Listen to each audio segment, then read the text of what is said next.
ಭಾರತ ಮತ್ತು ಇಂಗ್ಲೆಂಡ್ ನಡುವಿನ ಏಕದಿನ ಸರಣಿ ಈಗ ಸಮಬಲದಲ್ಲಿದೆ. ಭಾನುವಾರ ಕೊನೆಯ ಪಂದ್ಯ ನಡೆಯಲಿದ್ದು ಈ ಪಂದ್ಯವನ್ನ ಗೆದ್ದವರು ಸರಣಿಯನ್ನು ಕೂಡ ಗೆದ್ದುಕೊಳ್ತಾರೆ. ಆದರೆ ಇಲ್ಲಿ ಟೀಂ ಇಂಡಿಯಾ ಅಭಿಮಾನಿಗಳಿಗೆ ಪಂದ್ಯದ ಸೋಲು ಗೆಲುವಿಗಿಂತ ಜಾಸ್ತಿ ರೋಹಿತ್ ಶರ್ಮಾ ವಿಚಾರದಲ್ಲಿ ಟೆನ್ಷನ್ ಆಗ್ತಿದೆ. ಯಾಕಂದ್ರೆ ಇಂಗ್ಲೆಂಡ್ ವಿರುದ್ಧದ ಕೊನೆಯ ಪಂದ್ಯದಲ್ಲಿ ರೋಹಿತ್ ಶರ್ಮಾ ಏಕದಿನ ಮಾದರಿಗೂ ಕೂಡ ನಿವೃತ್ತಿಯನ್ನ ಘೋಷಣೆ ಮಾಡ್ತಾರೆ ಎನ್ನುವಂತ ಸುದ್ದಿ ಹಲ್ಚಲ್ಲೆಬ್ಬಿಸಿದೆ. ಇದಕ್ಕೆ ಸಾಕ್ಷಿ ಎನ್ನುವಂತೆ ರೋಹಿತ್, ಕೊಹ್ಲಿ ಹಾಗೆ ಬುಮ್ರಾ ಅವರ ಫೋಟೋ ವೈರಲ್ ಆಗಿದೆ. ಹಾಗಾದ್ರೆ ಹಿಟ್ ಮ್ಯಾನ್ ಯುಗಾಂತ್ಯ ಹತ್ತಿರವಾಯ್ತಾ? ಕೊಹ್ಲಿ ಎದುರಲ್ಲಿ ಕಣ್ಣೀರಿಟ್ರ ರೋಹಿತ್? BCCI ಕ್ಲಾರಿಫಿಕೇಶನ್ ಏನು? ಈ ಬಗ್ಗೆ ಹೇಳ್ತೇನೆ. ನಾನು ಶಾಂತ. ನೀವು ಸುದ್ದಿಯಾನದ ಸಬ್ಸ್ಕ್ರೈಬರ್ ಆಗೋದಕ್ಕೆ ಮರಿಬೇಡಿ. ಏಕದಿನ ವಿಶ್ವಕಪ್ ಗೆಲ್ಲಲೇಬೇಕು ಅನ್ನೋದು ರೋಹಿತ್ ಶರ್ಮಾ ಹಾಗೆ ವಿರಾಟ್ ಕೊಹ್ಲಿ ಅವರ ಪರಮ ಗುರಿ. ಸೊ ಇದೇ ಕಾರಣಕ್ಕೆ T20 ಹಾಗೆ ಟೆಸ್ಟ್ ಫಾರ್ಮೆಟ್ಗೆ ಗುಡ್ ಬೈ ಹೇಳಿದ್ರು ಕೂಡ ಏಕದಿನ ಮಾದರಿಯಲ್ಲಿ ಮಾತ್ರ ಆಡ್ತಿದ್ದಾರೆ. ಆದ್ರೀಗ ರೋಹಿತ್ ಶರ್ಮಾರ ಅಂತಾರಾಷ್ಟ್ರೀಯ ಕೆರಿಯರ್ ಕಂಪ್ಲೀಟ್ ಆಗಿ ಎಂಡ್ ಆಗುವಂತ ಮೂಮೆಂಟ್ ನಲ್ಲಿರುವಂತೆ ಕಾಣ್ತಾ ಇದೆ. ಭಾರತ ಇಂಗ್ಲೆಂಡ್ ನಡುವಿನ ಏಕದಿನ ಸರಣಿಯ ಕೊನೆಯ ಪಂದ್ಯವೇ ಹಿಟ್ ಮ್ಯಾನ್ ಪಾಲಿಗೆ ಕೊನೆಯ ಪಂದ್ಯ ಎನ್ನುವಂತ ವರದಿಗಳು ಹೊರಬಿದ್ದಿವೆ. ಭಾನುವಾರ ಕ್ರಿಕೆಟ್ ಕಾಶಿಯಾಗಿರುವಂತ ಲಾರ್ಡ್ಸ್ ಮೈದಾನದಲ್ಲಿ ನಡೆಯಲಿರುವಂತಹ ಮೂರನೇ ಏಕದಿನ ಪಂದ್ಯವೇ ರೋಹಿತ್ ಶರ್ಮಾ ಪಾಲಿಗೆ ಕಟ್ಟ ಕಡೆಯ ಅಂತಾರಾಷ್ಟ್ರೀಯ ಪಂದ್ಯವಾಗುತ್ತಾ ಎನ್ನುವಂತ ಆತಂಕ ಅಭಿಮಾನಿಗಳನ್ನ ಕಾಡ್ತಾ ಇದೆ. BCCI ನಿರ್ಧಾರಕ್ಕೆ ನಿವೃತ್ತಿ ಘೋಷಿಸ್ತಾರ ರೋಹಿತ್ ಶರ್ಮಾ? ಆಕ್ಚುಲಿ ಇಲ್ಲಿ ರೋಹಿತ್ ಶರ್ಮಾರನ್ನ ನಿವೃತ್ತಿ ಘೋಷಣೆ ಮಾಡುವಂತೆ ಡೈರೆಕ್ಟ್ ಆಗಿ ಯಾರು ಕೂಡ ಹೇಳಿಲ್ಲ. ಆದ್ರೆ BCCIನ ನಿರ್ಧಾರ ರೋಹಿತ್ ಶರ್ಮಾರನ್ನ ನಿವೃತ್ತಿಗೆ ಪ್ರವೋಕ್ ಮಾಡಿದಂತಿದೆ. ಅಂದ್ರೆ ಇಂಗ್ಲೆಂಡ್ ವಿರುದ್ಧದ ಸರಣಿಯ ಬಳಿಕ ಮುಂದಿನ ಏಕದಿನ ಪಂದ್ಯಗಳಿಗೆ ಅಂದ್ರೆ ಭಾರತದ ಏಕದಿನ ಮಾದರಿಯ ಪಂದ್ಯಗಳಿಗೆ ರೋಹಿತ್ ಶರ್ಮಾರನ್ನ ಸೆಲೆಕ್ಟ್ ಮಾಡಲ್ಲ ಅಂತ BCCI ಸ್ಪಷ್ಟವಾಗಿ ತಿಳಿಸಿದೆ ಎನ್ನಲಾಗಿದೆ. ಸೊ ಅಲ್ಲಿಗೆ ರೋಹಿತ್ಗೆ ಮುಂದಿನ ದಿನಗಳಲ್ಲಿ ಅವಕಾಶಗಳು ಸಿಗಲ್ಲ ಮೆನ್ ಇನ್ ಬ್ಲೂ ಜರ್ಸಿಯಲ್ಲಿ. ಸೊ ಅವಕಾಶಗಳು ಸಿಗಲ್ಲ ಅಂದ್ರೆ ನೀವು ಏಕದಿನ ಮಾದರಿಯಿಂದಲೂ ಕೂಡ ಎದ್ದು ಹೊರ ನಡೆಯಿರಿ ಎನ್ನುವಂತ ಅರ್ಥ ಅದು. ಹೀಗಾಗಿ ಇಂಗ್ಲೆಂಡ್ ವಿರುದ್ಧ ಕೊನೆಯ ಪಂದ್ಯ ಆದ್ಮೇಲೆ ರೋಹಿತ್ ನಿರ್ಧಾರವನ್ನ ಅನೌನ್ಸ್ ಮಾಡ್ತಾರೆ ಎನ್ನುವಂತ ಟಾಕ್ ಇದೆ. ವಿರಾಟ್ ಕೊಹ್ಲಿ ಮತ್ತು ಬುಮ್ರಾ ಬಳಿ ಸತ್ಯ ಹೇಳಿದ್ರ ರೋಹಿತ್? ಇನ್ನು ಈ ಫೋಟೋ ಅಂತೂ ಇಡೀ ಬೆಳವಣಿಗೆಗೆ ಸಾಕ್ಷಿ ಎನ್ನುವಂತಿದೆ. ಎರಡನೇ ಏಕದಿನ ಪಂದ್ಯದ ವೇಳೆ ರೋಹಿತ್ ಶರ್ಮಾ, ವಿರಾಟ್ ಕೊಹ್ಲಿ ಹಾಗೆ ಜಸ್ಪ್ರೀತ್ ಬುಮ್ರಾ ಮೂವರು ಕೂಡ ಕುಳಿತಿದ್ದಾರೆ. ಈ ವೇಳೆ ರೋಹಿತ್ ಶರ್ಮಾ ತಮ್ಮ ನಿವೃತ್ತಿಯ ನಿರ್ಧಾರವನ್ನ ಇವರಿಬ್ಬರಲ್ಲಿ ಚರ್ಚೆ ಮಾಡಿದ್ದಾರೆ ಎನ್ನಲಾಗಿದೆ. ಕೊಹ್ಲಿ ಹಾಗೆ ಬುಮ್ರಾ ತುಂಬಾನೇ ಬೇಸರದಲ್ಲಿದ್ದು ರೋಹಿತ್ ಕೂಡ ಭಾವುಕರಾಗಿರುವಂತೆ ಕಂಡು ಬಂದಿದೆ. ಭಾರತಕ್ಕೆ 2 ICC ಟ್ರೋಫಿಗಳನ್ನ ಗೆಲ್ಲಿಸಿಕೊಟ್ಟಂತ ನಾಯಕ ರೋಹಿತ್ ಶರ್ಮಾ 2023ರ ಏಕದಿನ ವಿಶ್ವಕಪ್ ಕೂಡ ಗೆದ್ದು ಸೊ ಅಲ್ಲಿಂದ ಅವರು ಹೊರ ನಡಿಬೇಕು ಎನ್ನುವಂತ ಆಸೆಯನ್ನ ಇಟ್ಕೊಂಡಿದ್ರು.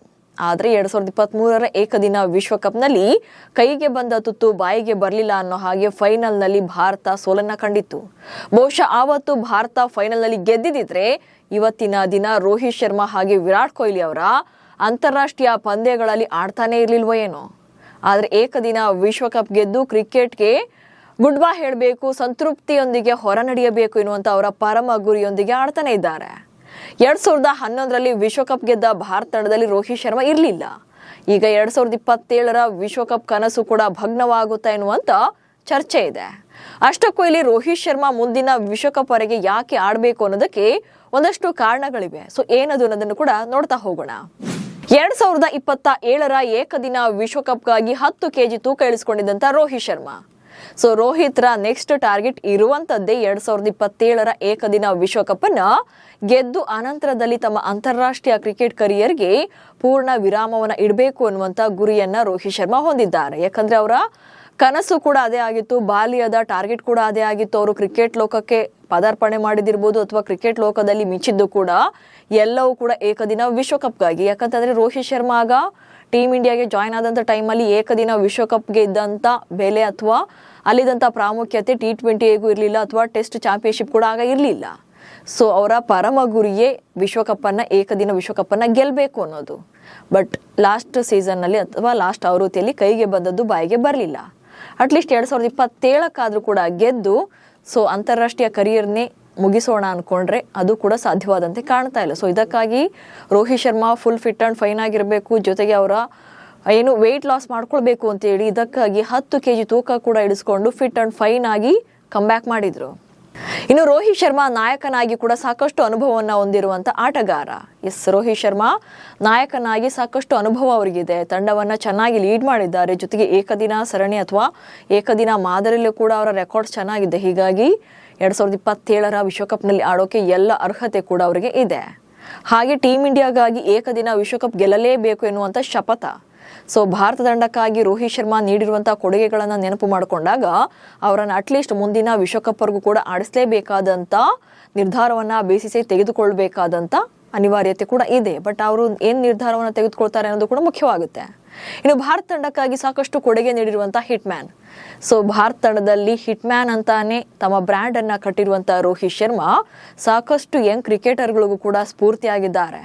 ಒಬ್ಬ ಬ್ಯಾಟರ್ ಆಗಿ, ಒಬ್ಬ ನಾಯಕನಾಗಿ ಇಡೀ ತಂಡವನ್ನ ಸಕ್ಸಸ್ ಆಗುವಲ್ಲಿ ಅವರ ಪಾತ್ರ ತುಂಬಾನೇ ದೊಡ್ಡದಿದೆ. ಅದೇ ಕಾರಣಕ್ಕೆ ಈಗ ಮುಂದಿನ ಆವೃತ್ತಿವರೆಗೂ ಕೂಡ ಆಡೋಕೆ BCCI ಅವಕಾಶವನ್ನ ಕೊಡಬೇಕಾಗಿತ್ತು. ಈ ಎಲ್ಲಾ ಕಾರಣಗಳಿಗಾಗಿ ರೋಹಿತ್ ಶರ್ಮಾಗೆ ಮುಂದಿನ ವಿಶ್ವಕಪ್ವರೆಗೆ ಅವಕಾಶವನ್ನ ಕೊಡ್ಲಿ ಅನ್ನೋದು ಕೆಲವರ ವಾದ. ಆದ್ರೆ ರೋಹಿತ್ ಶರ್ಮಾರನ್ನ ಕೈ ಬಿಡೋಕೆ BCCI ಬಳಿ ಬೇರೆಯೇ ಕಾರಣಗಳಿವೆ.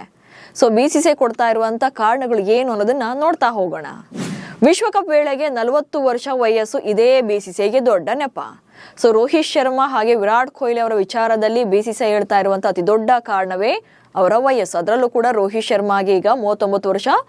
ಮುಂದಿನ ವರ್ಷ ವಿಶ್ವಕಪ್ ನಡೆಯುವಂತ ವೇಳೆಗೆ ಅವರಿಗೆ 40 ವರ್ಷ ವಯಸ್ಸಾಗುತ್ತೆ.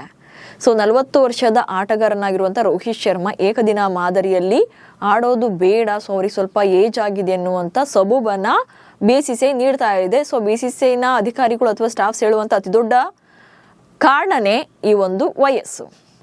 ಇನ್ನು ಅದರ ಜೊತೆಗೆ ಫಾರ್ಮ್ನಲ್ಲಿ ಕುಸಿತ ಕಂಡಿದ್ದಾರೆ. IPL ನಲ್ಲೂ ಕೂಡ ರನ್ಸ್ ಬಂದಿಲ್ಲ, ಏಕದಿನ ಸರಣಿಗಳಲ್ಲೂ ಕೂಡ ರನ್ಸ್ ಬಂದಿಲ್ಲ ಎನ್ನುವಂಥದ್ದು. ಹೌದು, ಈ ವರ್ಷ ರೋಹಿತ್ ಶರ್ಮಾ ಕಡೆಯಿಂದ ಬ್ಯಾಟಿಂಗ್ ನಲ್ಲಿ ಬಿಗ್ ಸ್ಕೋರ್ ಅಥವಾ ಕಂಫರ್ಟಬಲ್ ಇನ್ನಿಂಗ್ಸ್ ಅಂತ ಬಂದಿಲ್ಲ. ಲಾಸ್ಟ್ ಇಯರ್ ತುಂಬಾನೇ ಚೆನ್ನಾಗಿ ಆಡಿದ್ರು. ಬಟ್ ಈ ಸೀಸನ್ ಅಲ್ಲಿ ಅಂಥದ್ದೊಂದು ಬ್ಯಾಟಿಂಗ್ ಪ್ರದರ್ಶನ ಬಂದಿಲ್ಲ. ಫಾರ್ಮ್ ಅಲ್ಲಿ ಕುಸಿತ ಕಂಡಿದ್ದಾರೆ. IPL ನಲ್ಲೂ ಕೂಡ ಸಾಕಷ್ಟು ಸ್ಟ್ರಗಲ್ಸ್ ಇತ್ತು. ಜೊತೆಗೆ ಸುಮಾರು ಪಂದ್ಯಗಳಲ್ಲಿ ಇಂಜುರಿ ಆಗಿ ಹೊರಗಿದ್ರು. ಜೊತೆಗೆ ಇಂಪ್ಯಾಕ್ಟ್ ಪ್ಲೇಯರ್ ಆಗಿ ಬ್ಯಾಟಿಂಗ್ಗೆ ಮಾತ್ರ ಮಾಡ್ತಾ ಇದ್ರು. ಈ ಎಲ್ಲ ಕಾರಣಗಳು ಕೂಡ ಇದೆ. ಅದಾದ ನಂತರದಲ್ಲಿ ಬಂದಿರುವಂತ ಪಂದ್ಯಗಳು ಅಥವಾ ಸರಣಿಗಳೇನಿದೆಯಲ್ಲ, ಏಕದಿನ ಸರಣಿಗಳು, ಅಲ್ಲೂ ಕೂಡ ರನ್ಸ್ ಬಂದಿಲ್ಲ ಎನ್ನುವಂತ ಕಾರಣ ಇದೆ. ಯಂಗ್ ಕ್ರಿಕೆಟರ್ಗಳಿಗೆ ಅವಕಾಶವನ್ನ ನೀಡಬೇಕು ಎನ್ನುವಂತ BCCI. ಇಲ್ಲಿ ಗೌತಮ್ ಗಂಭೀರ್ ಹೆಡ್ ಕೋಚ್ ಆಗಿರುವಂತಹ ಗೌತಮ್ ಗಂಭೀರ್ ಅವರ ಅತಿ ದೊಡ್ಡ ಅಜೆಂಡಾನೇ ನಮ್ಮಲ್ಲಿ ಸ್ಟಾರ್ ಕಲ್ಚರ್ ಇರಲ್ಲ. ನಾವು ಏಕ ವ್ಯಕ್ತಿಗೆ ಪ್ರಾಮುಖ್ಯತೆಯನ್ನು ಕೊಡಲ್ಲ, ಇಡೀ ತಂಡ ಗೆಲ್ಲಬೇಕು, ಜೊತೆಗೆ ಯಂಗ್ ಕ್ರಿಕೆಟರ್ಗಳಿಗೆ ಅವಕಾಶವನ್ನ ಕೊಡಬೇಕು ಅನ್ನೋದು ಗಂಭೀರ್ ಅವರ ಅಜೆಂಡಾ ಆಗಿತ್ತು. ಇದು ಕೂಡ ಒಂದು ರೀಸನ್ ಆಗುತ್ತೆ. ಅಂಡ್ 2026 ರೋಹಿತ್ ಶರ್ಮಾ ಆಡಿರುವಂತಹ 8 ಇನ್ನಿಂಗ್ಸ್ಗಳಲ್ಲಿ 241 ರನ್ಗಳನ್ನ ಕಲೆ ಹಾಕಿರುವಂತದ್ದು. 2026 ಏನು ಏಕದಿನ ಮಾದರಿಯ ಪಂದ್ಯಗಳಿದೆಯಲ್ಲ ಭಾರತ ಪರ ಆಡಿರುವಂತದ್ದು, ಆ 8 ಪಂದ್ಯಗಳ ಪೈಕಿ 241 ರನ್ಗಳನ್ನ ಕಲೆ ಹಾಕಿದ್ದಾರೆ. ಇದರಲ್ಲಿ 30ರ ಅವರೇಜ್ ನಲ್ಲಿ ಬ್ಯಾಟಿಂಗ್ ಅನ್ನ ಮಾಡಿದ್ರೆ ಈ 8 ಇನ್ನಿಂಗ್ಸ್ಗಳ ಪೈಕಿ ಕೇವಲ 1ರಲ್ಲಿ ಮಾತ್ರ ಅರ್ಧ ಶತಕ ಬಂದಿರುವಂತದ್ದು.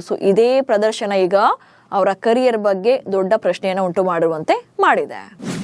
ಇಲ್ಲಿ ರೋಹಿತ್ ಶರ್ಮಾ ಏಕದಿನ ಮಾದರಿಯಲ್ಲಿ ಕಂಟಿನ್ಯೂ ಆಗ್ಬೇಕು ಅನ್ನೋದಕ್ಕೂ ಕೂಡ ಕಾರಣಗಳಿವೆ. ಬೇಡ ಅನ್ನೋರ ಬಳಿ ಕೂಡ ನೆಪಗಳಿವೆ. ಆದರೆ ಭಾರತ ತಂಡಕ್ಕಾಗಿ ರೋಹಿತ್ ಶರ್ಮಾ ನೀಡಿದ ಕೊಡುಗೆಗಳನ್ನ ಯಾರಿಂದಲೂ ಕೂಡ ಮರೆಮಾಚೋಕೆ ಸಾಧ್ಯನೇ ಇಲ್ಲ.